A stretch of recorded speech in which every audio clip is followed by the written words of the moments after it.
內地置業唔使憂，灣區甄選幫到手。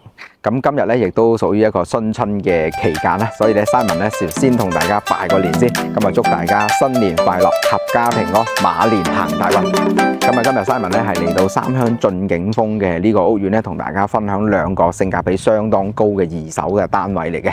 咁啊呢兩個單位咧，亦都可以講係一個全次新嘅新屋啦，亦都可以講話係一個拎包入住嘅一個狀態。而家兩位業主咧都比較誠心去出售嘅呢兩個單位嘅。係啦，咁啊，如果熟悉三鄉駿景峰嘅朋友咧，都知道我哋呢個屋苑咧，主要嘅賣點咧就係我哋嘅成個屋苑嘅景觀啦，同埋呢個大堂啦、地下車庫啦，各方面嘅配套啦，各方面咧都係配得到咧，我哋呢一個好就高質素嘅一個屋苑嘅一個稱號嚟嘅。係啦，咁啊，除此之外咧，其實我哋呢個屋苑咧，亦都仲有啲其他嘅特點嘅喎，就係我哋嘅外賣啦，包括我哋嘅快遞咧，都係可以送上樓嘅。咁仲有咧，因為睇到我前面嘅呢條路啦，因為有好多屋苑咧，因為棟數非常之多嘅情況下咧，就由自己嘅屋企行翻出去小區嘅馬路咧，都需要好長嘅一段時間，可能都需要10幾分鐘。咁而我哋呢一個屋苑咧，對於我哋尤其行動唔係咁方便嘅朋友咧，唔係希望行咁多路嘅情況下咧，呢個咧係非常之友善嘅，因為咧我哋無論自己揸車又好啦，或者係搭滴滴都好啦，架車咧係可以直接嚟到我哋呢一個大堂嘅門口嘅呢個位置，即係話如果你係嗌滴滴咧，係直接係喺大堂嗰度坐住等架車到咗咧，行出嚟咧就可以上車噶啦。咁所以咧呢啲咧亦都係一個我哋呢個屋苑嘅一個優勢嘅地方啦。係啦，咁啊除此之外咧，咁啊會唔會有啲朋友就話咧，我哋呢個生活配套會爭少少？咁呢個亦都係事實嚟嘅，係啦，因為我哋呢個位置咧，如果要步行去翻我哋嘅屏東嘅一個街市啊，咁就會經過我哋天悅府，行翻去馬路對面，去翻我哋嘅屏東商業大街，即係369墟期嗰條街咧。咁如果行得正常情況下啦，行得快咁啊，當然10零分鐘搞得掂啦。咁如果正常嘅速度咧，大概15分鐘內先可以行到過去。咁啊，所以呢個亦都係要睇翻我哋嘅朋友咧嘅一啲取捨啦。咁如果你想係真係要靚景要舒適，要一個配套，即係話嗰個成個屋苑嘅一啲管理嘅配套質素好少少嘅、幽靜啲嘅，同埋靚景觀嘅，咁啊駿景峰係一個唔錯嘅選擇。咁如果你希望係一落街即刻有嘢食即刻有嘢買咁呢種情況咧，就去翻可能我哋三鄉嘅一個鎮中心嘅一啲雅居樂嘅一啲屋苑啦。咁而呢個咧就俾到你係另外一種嘅體驗嘅，所以咧要根據自己嘅一啲實際嘅情況咧，作為一個取捨啦。好啦，咁呢個時間咧就跟住個鏡頭上去睇睇我哋今日兩個主角單位。好啦，咁而家咧我就上咗嚟我哋今日要睇嘅兩個主角單位嘅第一個啦。咁呢一個咧亦都係位於我哋駿景峰嘅30座嘅呢度咧。咁呢個單位咧係屬於一個中高嘅樓層嘅。咁而家咧我企喺主露台呢度望翻出去嘅景觀啦。呢個咧係一個向西南嘅一個方向嘅。咁亦都係熟悉駿景峰嘅朋友就知道啦。我哋駿景峰最大嘅賣點同埋特點咧就係呢個靚景啦，4重靚景。咁咧雖然今日嘅天氣咧就麻麻地，但係咧都完全唔影響我哋呢一個單位嘅一個開闊嘅視野啦，同埋靚仔嘅景觀嘅。咁再轉翻嚟呢邊啦。咁我哋呢一個單位咧，亦都屬於我哋呢個業主咧一個度假屋嚟嘅。咁平時住得亦都係比較少啦。咁亦都係發展商嘅一個交樓標準嚟嘅，89方嘅3房1衛嘅戶型。咁如果攞嚟自住咧，咁亦都相當之唔錯啦。咁可以講話係一個拎包入住嘅狀態咧。咁而家咧就係一個客廳嘅位置啦。咁咧而家業主咧亦都做咗一啲櫃體啦，咁同埋配咗一啲家私啦，同埋一啲電器喺度嘅。係啦，咁望翻呢邊啦。咁後邊咧就係我哋嘅入戶嘅位置啦，咁同埋我哋嘅餐廳。咁因為業主咧亦都買咗一個叫做屏風咁樣嘅櫃喺呢個位置。咁當然咧，咁喺風水角度嚟講，可能係一個避一避唔會直衝。咁如果唔中意，咁亦都可以隨時搬走嘅。係啦，咁望翻我哋入戶嘅呢個位置咧，咁業主咧亦都係冇改過呢個位置嘅。因為咧呢啲門啦、指紋密碼鎖啦，包括呢一個入戶嘅玄關鞋櫃啦，咁都係發展商嘅一個交樓嘅標準啦。再行翻入嚟呢邊嘅廚房位啦。咁廚房咧，業主咧其實亦都配咗一個雙開門嘅大雪櫃喺處噶啦。咁所以咧呢啲位置咧，亦都係比較見使啦。咁同埋我哋呢一個戶型咧，個廚房係好用嘅嚇。點解咁講咧？因為嗱，呢個位出翻去咧，其實亦都係有一個生活露台。咁呢個生活露台咧，亦都從原本發展商嘅交樓標咧係一模一樣，係冇改過嘅。咁啊，只不過業主咧就配咗洗衣機啦，同埋呢一個熱水爐啦。咁呢啲天然氣嘅一啲管道嘅嘢咧，已經全部安排好晒㗎啦，已經。咁啊，過翻我哋呢邊休息區域啦。咁啊，3房1衛嘅，咁個呢個衛生間咧，咁佢做咗3段式嘅。咁啊，為咗係方便咧，我哋同一時間咧可以2個人咧係可以使用呢個洗手間。咁啊，因為佢將洗手盤咧就整咗出呢個位置。咁其實中意嘅朋友咧就相當之欣賞嘅呢一個設計嘅。咁啊，因為入邊咧就係淋浴間啦，同埋馬桶嘅位置啦。咁啊，轉翻後邊呢個位咧，咁就係一間客房啦。呢間客房咧，其實業主咧就係簡單咁擺咗一張嘅梳化床，咁亦都會保留翻呢啲嘅家私喺度噶啦。咁啊，包括咧呢邊原本咧呢度咧發展商交樓嘅時間咧係有一個護欄喺度嘅，咁而家你亦都係拆咗噶啦。咁呢間房咧亦都可以作為一個多功能房去使用啦。咁啊，轉翻嚟啦，咁啊另外一間啦，咁啊呢一間咧亦都相對嚟講咧係會配置嘅嘢咧會多啲，因為嗱頭先呢個梳化床嘅床墊咧就擺咗喺呢個位，咁而呢一個咧亦都做咗一啲櫃體咧，同埋一個定制嘅櫃啦，同埋衣櫃等等嘅。咁呢個望翻出去個景觀咧，其實亦都相當之企理嘅喎，因為咧一個 L 位咧望翻出去嘅景咧，完全係冇遮擋嘅。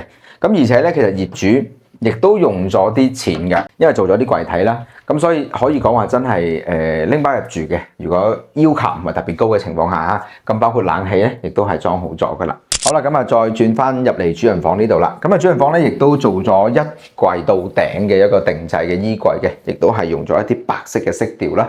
咁啊同我哋成間屋嘅風格咧都襯得非常之協調嘅。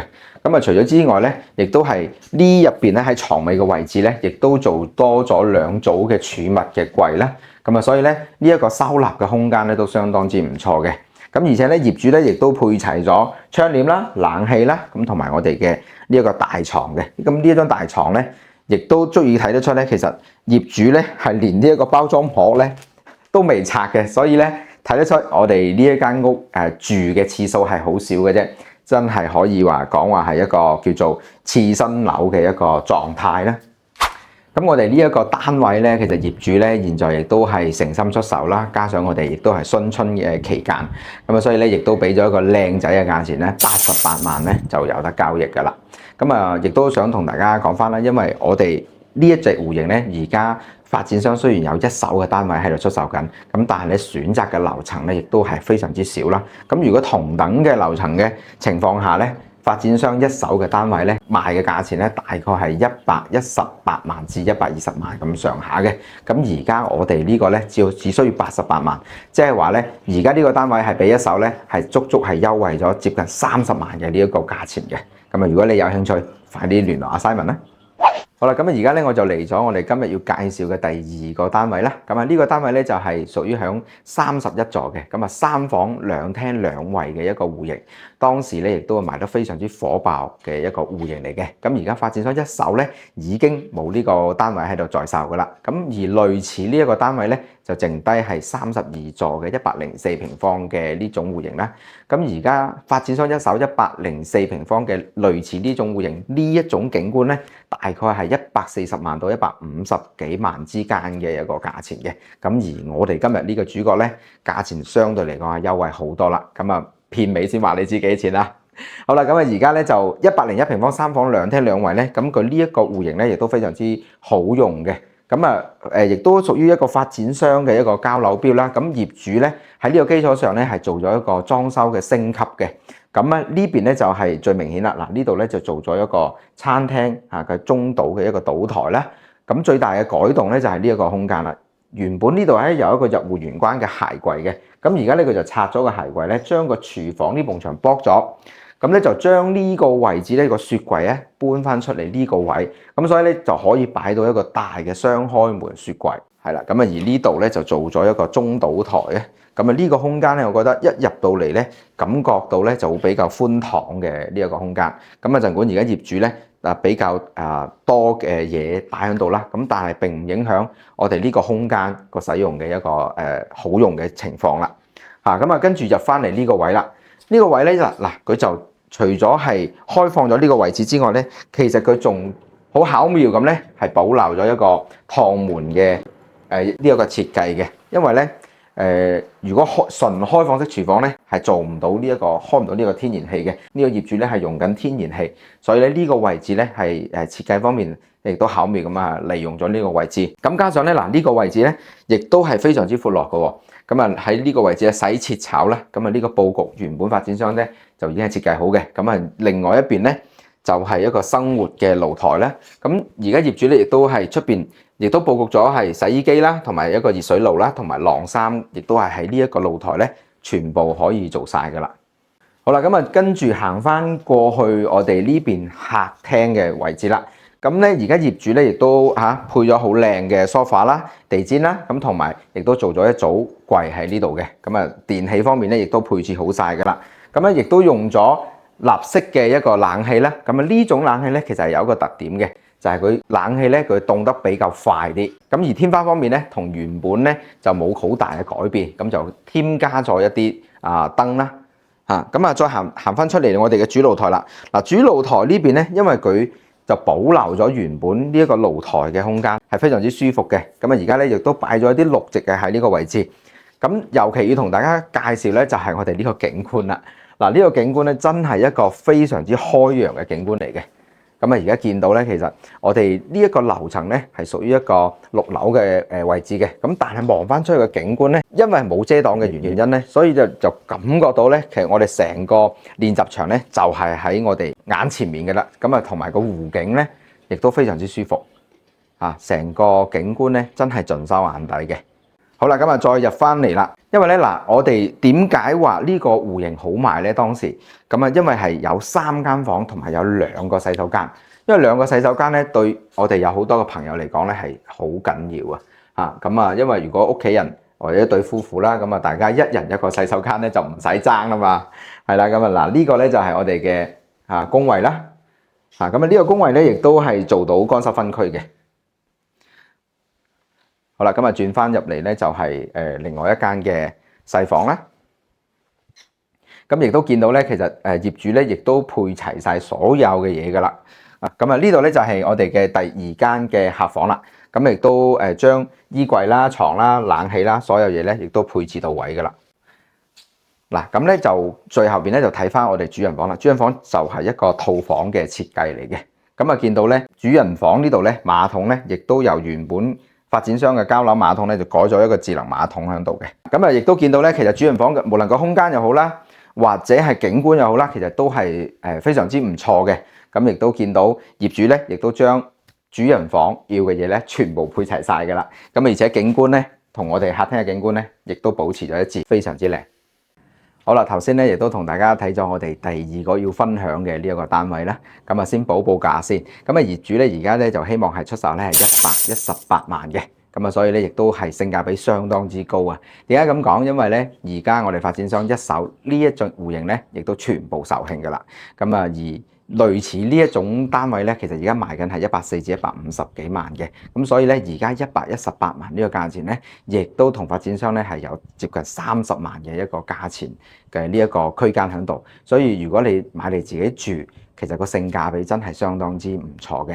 咁啊加上咧我哋真係駿景峰嘅呢個景觀，淨係呢個景，我相信識欣賞嘅朋友咧，都覺得呢個景係值唔少錢㗎啦。係啦，咁啊，如果係有興趣咧，咁亦都歡迎留言啦，或者係直接聯絡阿 Simon 啦，等阿 Simon 帶你嚟現場咧親身咁感受下。